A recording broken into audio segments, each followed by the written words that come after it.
حضرت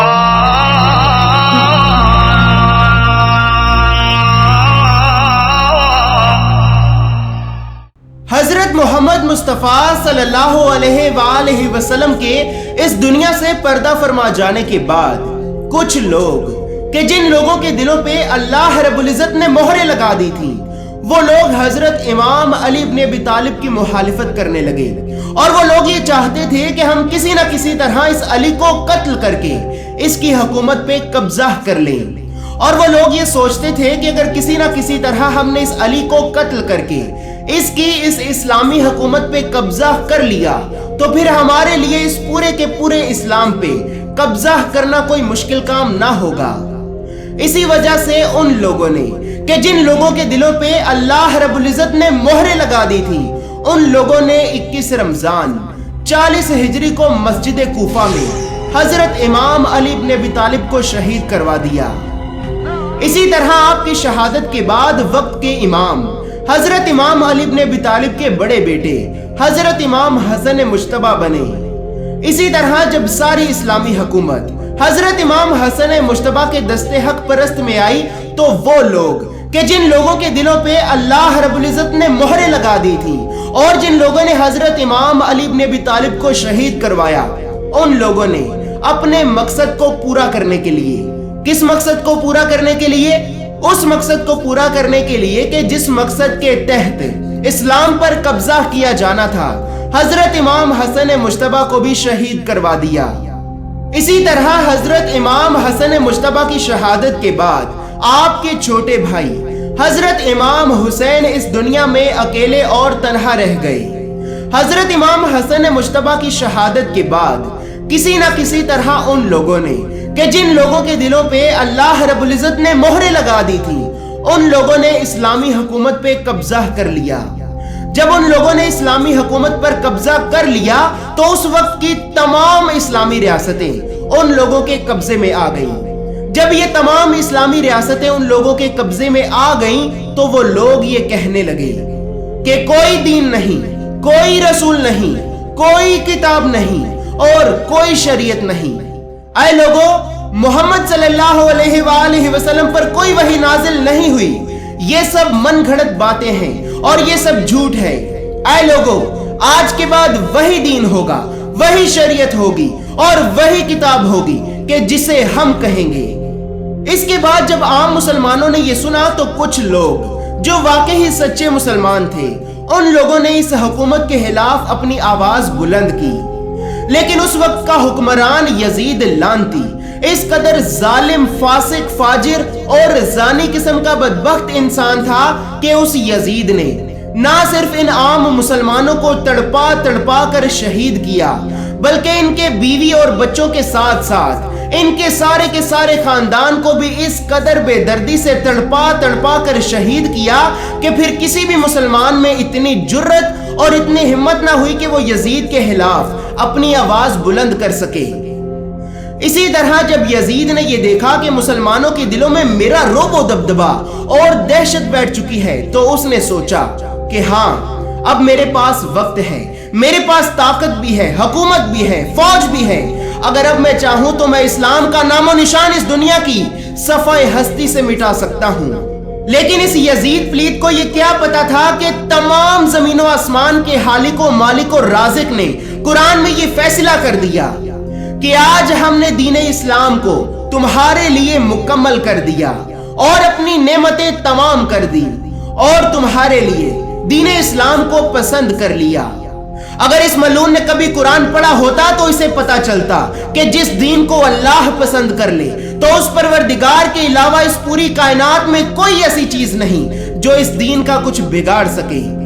خیر، یہ یزید تو اس طرح کا ملعون تھا کہ قرآن پڑھنا تو دور کی بات، اس یزید نے قرآن کو نیزوں پر چڑھا دیا۔ اس کے علاوہ یہ یزید اس طرح کا بدبخت انسان تھا کہ جو ہر وقت کتوں کے ساتھ کھیلتا تھا اور جب دل کرتا تھا اپنی ماں اور پھوپھی کے ساتھ زنا کرتا۔ یہ وہی یزید تھا کہ جس یزید نے سرزمین مکہ مکرمہ میں خانہ کعبہ پر آگ کے پتھروں کی بارش کروائی اور مسجد نبوی میں 3 دن تک اپنے گھوڑے باندھے رکھے، اور پھر یزید کے حکم پر یزیدی فوج نے